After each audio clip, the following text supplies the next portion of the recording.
Hi guys, welcome back. My name is Nicole and today we're going to be looking at 3 more exercises that you can do at home to help you with your strength and endurance and staying injury free on the bike. This video is going to focus a little bit more on some more progressive exercises than the previous videos. So if you haven't seen the exercises in the 2 previous videos and you have no experience with doing any type of strength training before, you should take a look at those first before starting with this one. For these exercises, you will need some form of weight, but anything that you have at home will work just fine. I'm thinking 2 water bottles will be perfect, tins of beans, anything like that. If you do have a kettlebell or a weight plate or some dumbbells at home, you can obviously use those as well. So the first exercise that we are going to look at, we do need our weights for. So I just have 2 light dumbbells here. We're going to start with our feet about hips width apart, and we're going to be looking at a deadlift today. So the deadlift is really going to focus on the posterior chain, which is the backs of our legs and the back, and that will really help to strengthen that up for the bike. So we're looking at our hamstrings, our glutes, our lower back and our upper back, as well as support on this one. So you want to hold your water bottles or your dumbbells or whatever you have to the front, feet about hips width apart. We want a very slight bend in our knees, so we call that soft knees, and we want to keep our head neutral, okay? So nice and relaxed. We're going to push our hips backwards like we're trying to touch the back wall with our hips, and when we're doing that, we're going to bring our body forward slightly until we feel a little bit of engagement in the hamstrings, which is the upper muscle here on the back of the leg. Once you do start to feel that, you come back up again. So we want to keep this one super slow. We're not trying to bend down towards the ground. We're trying to push our hips as far back as we can, moving nice and slow with the weights down our leg. So that is our first exercise. So it is a deadlift and it's working our posterior chain, which is all the muscles down the back of our body. So the next exercise that we're going to look at, we're going to have a mat for, or any type of soft area where you can just lie down. And we're going to be looking at something called a single leg glute bridge. So we're going to have our hands by our side.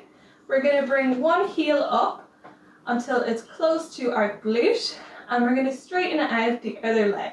So my hips and my legs are nice and close together. I have one leg straight and the other one is bent with my heel up close to my hips.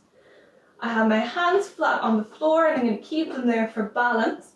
And what I'm going to do is take a deep breath in and I'm going to drive my hips up towards the ceiling. So squeezing up, I'm going to squeeze my glutes, which is the muscles on the backs of my legs. And then I'm going to slowly drop my hip and my leg down, bringing it back up, squeezing the glutes, and dropping it back down.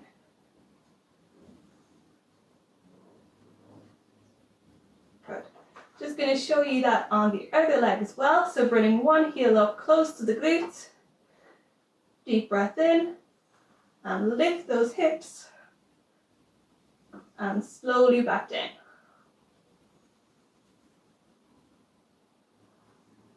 So what's really important is that it's our hips going up as high as we can and not our legs. So we're not so much focused on getting the leg as high as we can. We're focusing on getting these hips up and back down. If you are struggling with that exercise, there is a regression that we can do, so a way to make it a little bit easier to start off with, and that is to do the double leg. So for this one, it's just really simple. We have our feet flat on the floor, they're about hips width apart, hands by our side again, and we're going to bring our heels in nice and close to our glutes, and we're just going to push up with both legs, squeezing the glutes, and bring it slowly back down.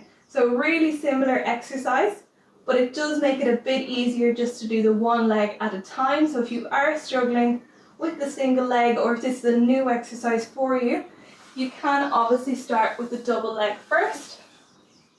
So the last exercise that we're going to look at is a mixture of upper body and core, and it is a progression of one of the exercises that we've done in the previous video, which is the plank.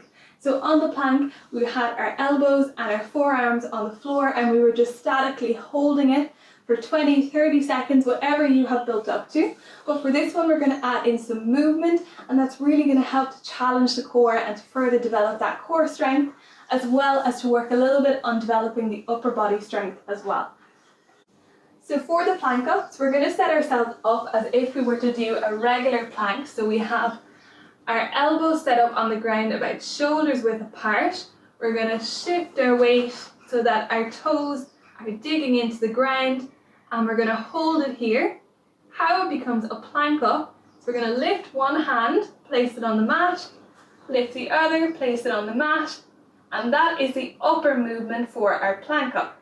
So we're going to drop it back down to the elbows, and that is one rep done. So back up to the hands, back down to the elbows, and we want to try and keep our hips as steady as possible when we do that movement of coming up and coming back down to really help and engage the core. You don't want the hips to be rocking from side to side. If you are finding that exercise a little bit challenging, a way to regress it is to go down onto the knees for the exercise. So we're going to hold it here. We're going to walk our hands forward. We're going to set ourselves up in that same plank movement with our elbows about shoulders width apart. The only difference is that we're up on our knees rather than on the toes. And you can bring the hands up and down from there, and you will still get the core and the upper body engagement. It's just a little bit of a less challenging way to introduce the exercise if it is new to you. So because these are a little bit more challenging exercises, I recommend that you would start with 5 to 10 reps on each exercise. You can incorporate these into the circuits that we've already looked at, or you can build a more challenging circuit around these exercises by building up to 10 reps on each exercise, and to do 2 or 3 sets back to back, taking as much rest as you need to get through the circuit comfortably. So do remember that these are some slightly more progressive exercises. If you have been following along with our videos and working through some of the strength circuits that we've already looked at, definitely give them a go and try and incorporate some of these into your routine, and you will see them start to improve and to start to improve your strength and endurance on the bike. Remembering that all the strength that you do will help to keep you injury free and will help to build up your speed and the power on the bike. Don't be put off if you don't get the exercises right away. Start with some of the regressions that we looked at, and you can then start to build up to doing the full exercise, even if you begin with a couple of reps and then eventually aim to get to that 10 rep range for one round. Thanks guys, and safe cycling.